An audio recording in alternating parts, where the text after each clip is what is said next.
अंधेर नगरी। नगर के एक दृश्य में कुछ साधु आपस में बात करते हुए। बच्चा नारायण दास, ये नगर तो दूर से बड़ा ही सुंदर दिखाई पड़ता है। अरे जरा देख, कुछ भिक्षा मिले तो भगवान को भोग लगाएं। गुरुजी महाराज, नगर तो बहुत, भिक्षा भी सुंदर मिले तो बड़ा आनंद हो। बच्चा गोवर्धन दास, तू पश्चिम की ओर जा और नारायण दास पूर्व की ओर जाएगा।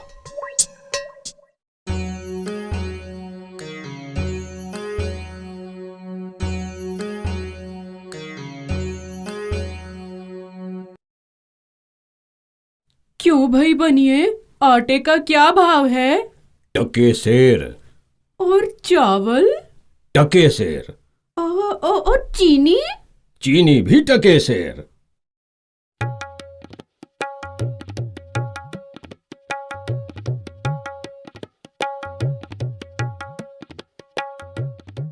क्यों, भाजी का क्या भाव है? बाबा जी, टके सेर।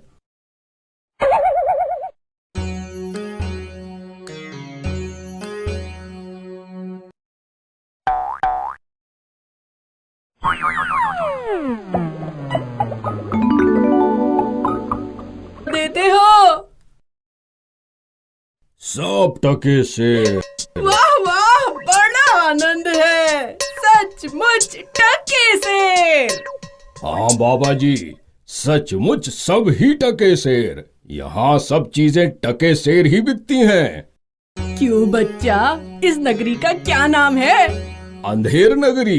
वाह वाह वाह, अंधेर नगरी, चौपट राजा, टके सेर भाजी, टके सेर खाजा।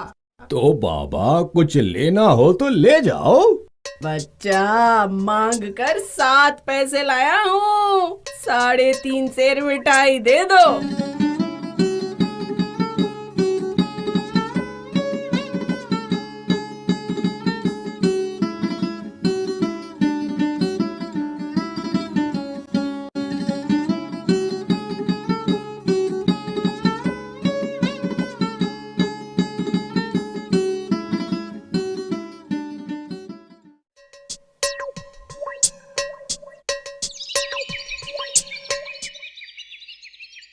बच्चा गोवर्धन दास, क्या भिक्षा लाए? गठरी तो बहुत भारी मालूम पड़ती है। गुरुजी महाराज, 7 पैसे भीख में मिले थे, उससे 3.5 सेर मिठाई मोल ली है। अरे बच्चा, ये कौन सी नगरी है? अंधेर नगरी, चौपट राजा, टके सेर भाजी, टके सेर खाजा। तो बच्चा, ऐसी नगरी में रहना उचित नहीं है जहाँ टके सेर भाजी और टके सेर खाजा बिकता है। गुरुजी, ऐसा तो संसार भर में कोई देश ही नहीं है। 2 पैसे पास रहने से मजे में पेट भरता है। मैं तो इस नगरी को छोड़कर नहीं जाऊंगा। देख बच्चा, पीछे पछताएगा। मैं तो इस नगर में अब एक क्षण भी नहीं रहूंगा। देख, मेरी बात मान, नहीं तो पीछे पछताएगा। मैं तो जाता हूँ, पर इतना कहे देता हूँ कि कभी संकट पड़े तो याद करना मुझे।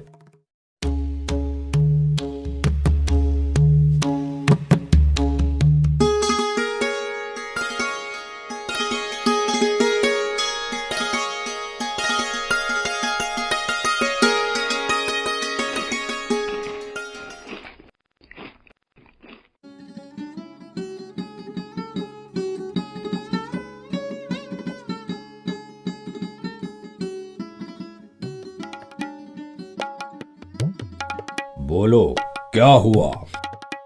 महाराज, कल्लू बनिए की दीवार गिर पड़ी, सो मेरी बकरी उसके नीचे दब गई। दुहाई है महाराज, न्याय हो। अच्छा, तो कल्लू बनिए को पकड़ लाओ।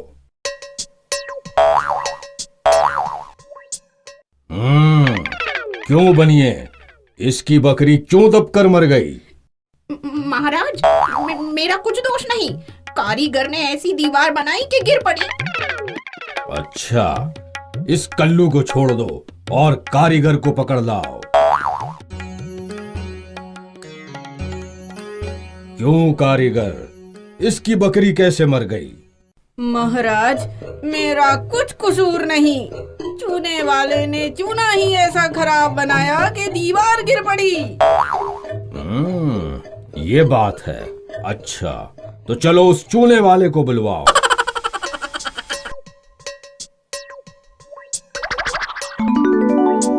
क्यों चूने वाले, तुमने खराब चूना क्यों दिया? महाराज, मेरा कुछ दोष नहीं। भिश्ती ने चूने में पानी ज्यादा डाल दिया, इसी से चूना कमजोर हो गया होगा। हाँ।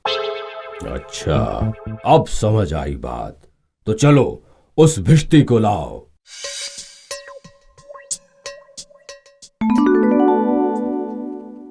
क्यों भाई भिश्ती, इतना पानी क्यों डाल दिया तूने कि इसकी दीवार गिर पड़ी और बकरी दब गई? महाराज, गुलाम का कोई कसूर नहीं। कसाई ने मशक इतनी बड़ी बना दी थी कि उसमें पानी ज्यादा आ गया। अच्छा, तो चलो कसाई को लाओ और इस भिश्ती को निकालो यहां से। क्यों भाई कसाई, तुमने ऐसी मशक क्यों बनाई? महाराज, गडरिया ने टके शेर पर ऐसी बड़ी भेड़ मेरे हाथ बेची कि मशक बड़ी बन गई। अच्छा, चलो कसाई को निकालो और अब गडरिये को लेकर आओ। क्यों भाई गडरिये, ऐसी बड़ी भेड़ क्यों बेची तूने? महाराज, उधर से कोतवाल साहब की सवारी आ रही थी, इस कारण मैंने छोटी बड़ी भेड़ का ख्याल ही नहीं किया। मेरा कुछ कसूर नहीं। चलो अच्छा, इसको निकालो अब और कोतवाल को पकड़ कर लाओ। क्यों भाई कोतवाल, तूने ऐसी शानदार सवारी निकाली कि गडरिये ने घबरा कर बड़ी भेड़ बेच दी हैं? महाराज, मैंने कोई कसूर नहीं किया। मैं तो शहर के इंतजाम के लिए जाता था। ये तो बड़ा गजब हुआ। ऐसा ना हो कि ये बेवकूफ इस बात पर सारे नगर को फूंक दे या फांसी दे दे। नहीं, तुमने इतनी धूम से सवारी क्यों निकाली? हाँ, ये नहीं, तुमने ऐसी धूम से सवारी क्यों निकाली जिसका परिणाम ये हुआ कि बकरी मर गई? महाराज, कुछ नहीं महाराज। महाराज, ले जाओ कोतवाल को और शीघ्र फांसी पर चढ़ा दो। महाराज,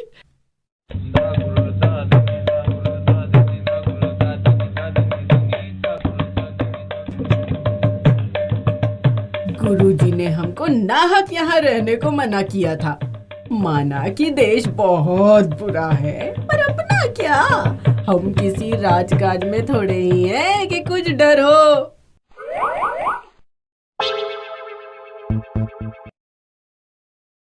चल जरा चल, मिठाई खाकर खूब मोटा हो गया है, आज मजा मिलेगा तुझे। ये आफत कहाँ से आई? अरे भाई, मैंने तुम्हारा क्या बिगाड़ा है जो मुझे पकड़ते हो? आप तो बड़े मोटे हैं, इसलिए फांसी लगेगी आपको। मोटा होने से फांसी?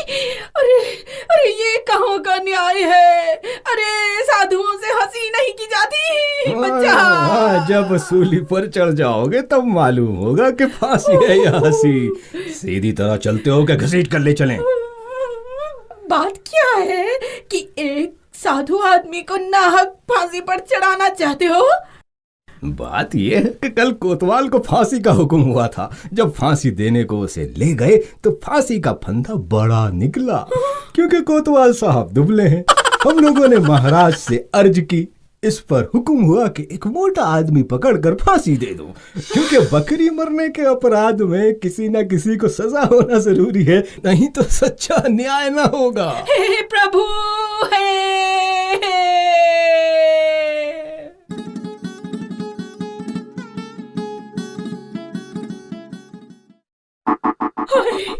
बाप रे, मुझ बेकसूर को क्यों फांसी दे रहे हैं?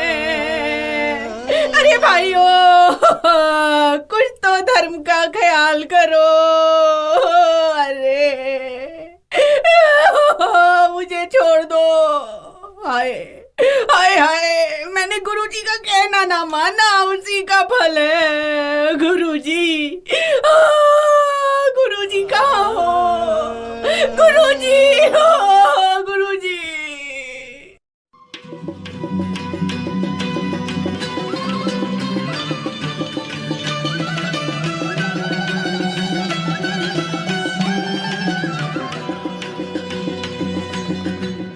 अरे अरे बच्चा गोवर्धन दास, तेरी ये क्या दशा है? गुरुजी, दीवार के नीचे बकरी दब गई जिसके लिए मुझे फांसी दी जा रही है। गुरुजी बचाइए, मुझे बचाइए। अरे बच्चा, मैंने तो तुझसे पहले ही कहा था कि ऐसे नगर में रहना ठीक नहीं, पर तूने मेरी बात नहीं सुनी। मैंने आपका कहा नहीं माना, उसी का फल मिला मुझे। बचाइए गुरुजी, बचाइए। कोई चिंता नहीं, कोई चिंता नहीं, नारायण सब ठीक करेंगे। अरे सुनो, मुझे अपने शिष्य को अंतिम उपदेश देने दो। तुम लोग जरा चलो किनारे हो जाओ। महाराज, हम हट जाते हैं, आप बेशक उपदेश दीजिए।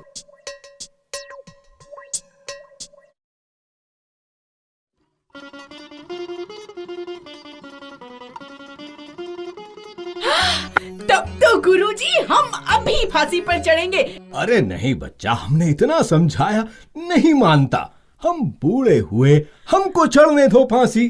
स्वर्ग जाने में बूढ़ा जवान क्या, आप सिद्ध हैं गुरुजी। आपको गति अगति से क्या, मैं चढ़ूंगा फांसी पर। भाइयों चढ़ाओ फांसी पर।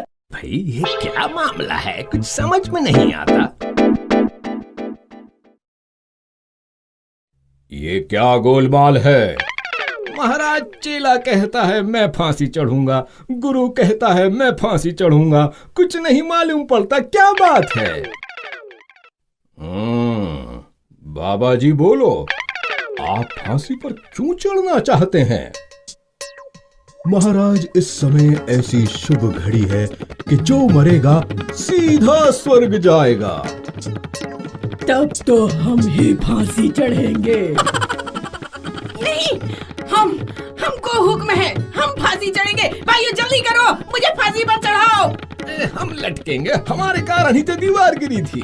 चुप रहो सब लोग, राजा के जीते जी कौन स्वर्ग जा सकता है? हमको फांसी चढ़ाओ, चलो जल्दी करो, आओ जल्दी करो।